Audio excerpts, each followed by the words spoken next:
Allez, on attaque le chapitre 17, construction de pavés, dans lequel, tu l'as compris, on va construire des pavés.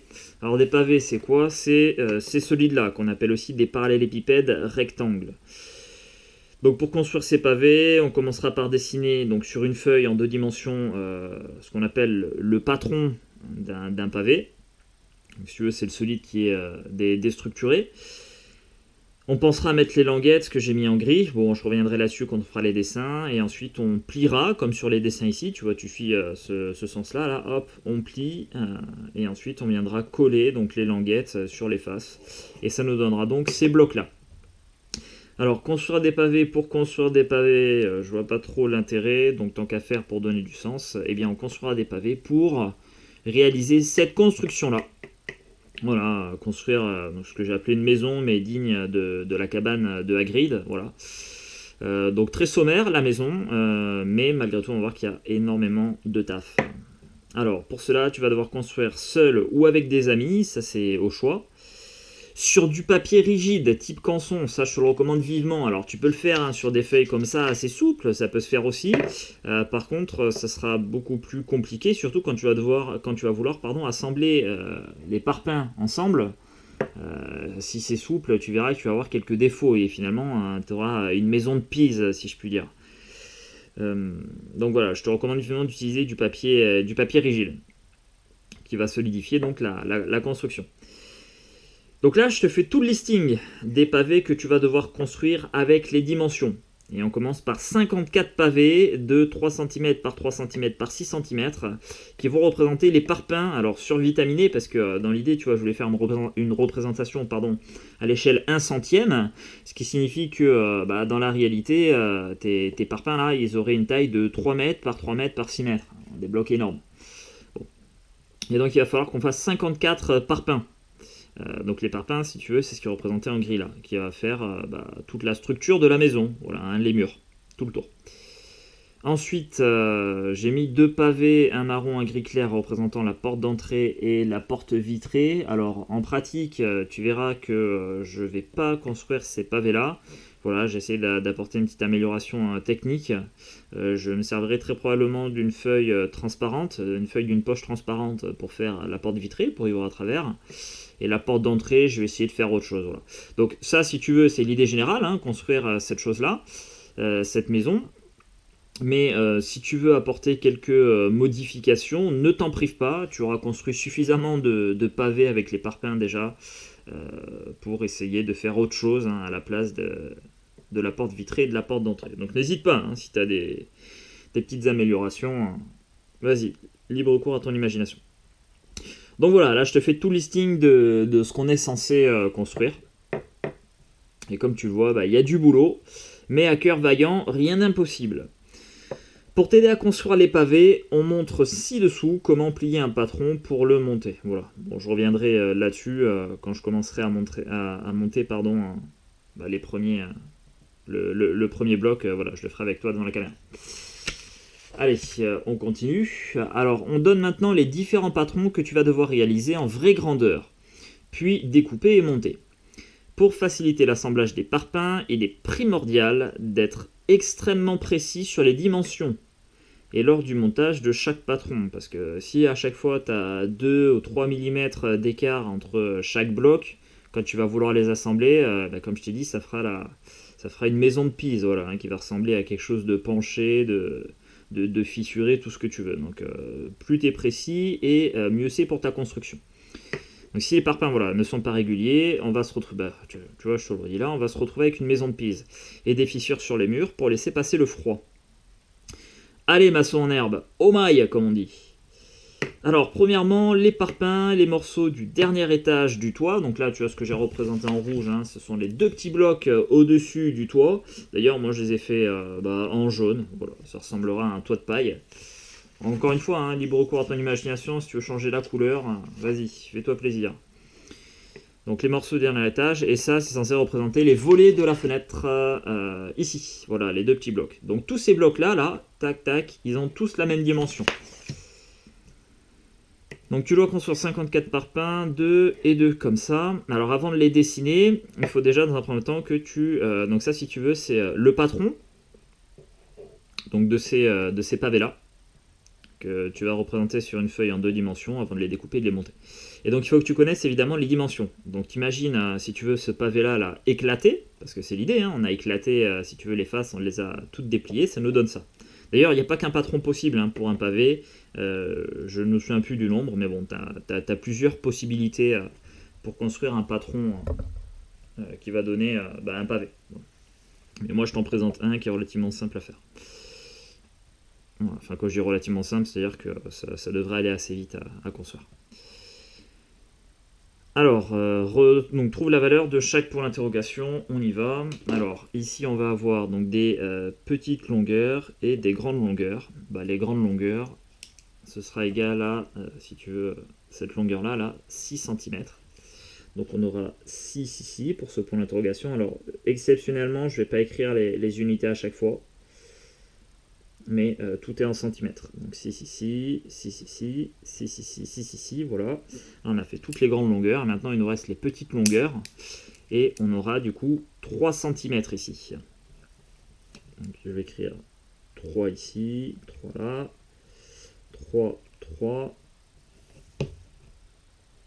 3, 3, 3, 3, 3, 3, 3, 3, 3 et 3. Voilà. Voilà ce que tu vas construire. Alors, pour anticiper, ouais, effectivement, donc les quadrilatères, pardon, grisés, là, ce que j'ai mis ici, si tu veux, ça va être les languettes. Les languettes sur lesquelles on va mettre du scotch double face. Et là encore, si tu veux que ce soit bien fait, utilise du scotch double face et non pas de la colle, parce que la colle, c'est pas ce qu'il y a de plus adhérent, hein, je vais dire. C'est pas le meilleur adhésif, pardon. Le meilleur adhésif qui soit. Donc on utilisera du scotch double face, et on servira donc des languettes pour les coller sur les faces une fois qu'on aura plié. Mais je te remontrerai tout ça en direct quand on montera le premier bloc. Pour anticiper le crépissage, donc la dernière étape, on recouvrira intégralement une grande face de chaque parpaing de scotch double face sans retirer l'autre pellicule. Bon, pareil, hein, là, en fait, je reviendrai dessus après. Deuxièmement, donc la porte d'entrée et la porte vitrée que je ne ferai pas puisque j'utiliserai une autre technique.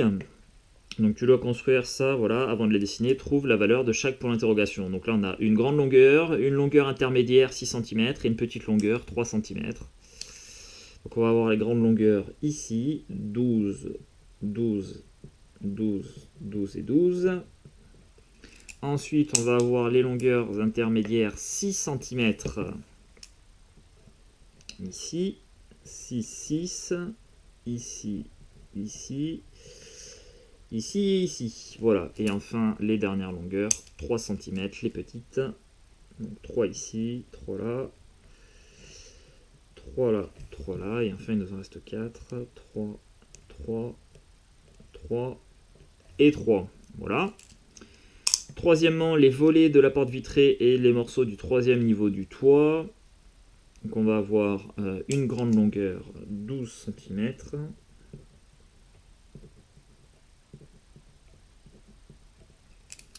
Et ensuite on aura des petites longueurs 3.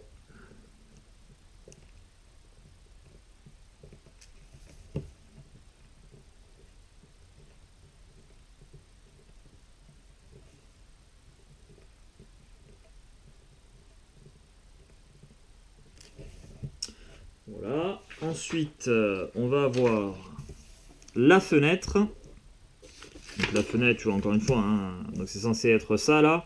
J'avais dans l'idée au départ de faire un gros bloc, mais encore une fois, j'utiliserai tout simplement une feuille de poche transparente, ça ira très bien. Donc là, on a, tiens d'ailleurs, tu vois, il y a une boulette ici sur les dimensions. J'avais mis 3 cm, mais évidemment, c'est pas 3 cm, c'est. Non, pardon, ça c'est la fenêtre. La fenêtre, ici, on va être sur du 3. On aura du 3, du 6 en longueur et du 6 en hauteur. Donc là, boulette, on va rectifier ça. Hop. Donc ici, on a du 6 cm. Voilà. Et on a du 6 ici aussi. Parfait. Donc on a une grande longueur et une petite longueur. Alors, grande longueur, 6 cm, on va avoir ici, ici, ici, ici. On va avoir celle-ci, celle-ci. Et ensuite là, 6, 6, 6, 6, 6. Et maintenant, il ne nous reste que des petites longueurs, 3 cm. Voilà.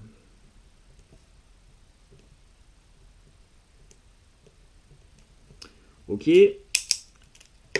Les morceaux du premier niveau du toit, donc ça c'est les grandes poutres ici, là, tu vois, tac, tout le long.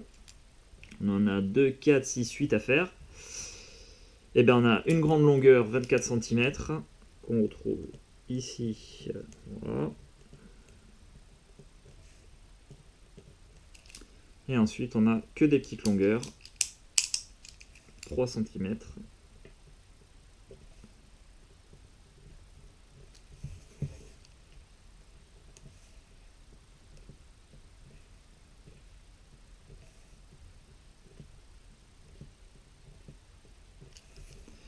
Ok, et enfin les morceaux du deuxième niveau du toit, là encore on a une grande longueur et des petites longueurs. Toujours pareil. Et maintenant qu'on a déterminé les dimensions, toutes les dimensions de tous les patrons, eh bien on va pouvoir passer à la construction des différents patrons et ensuite du montage.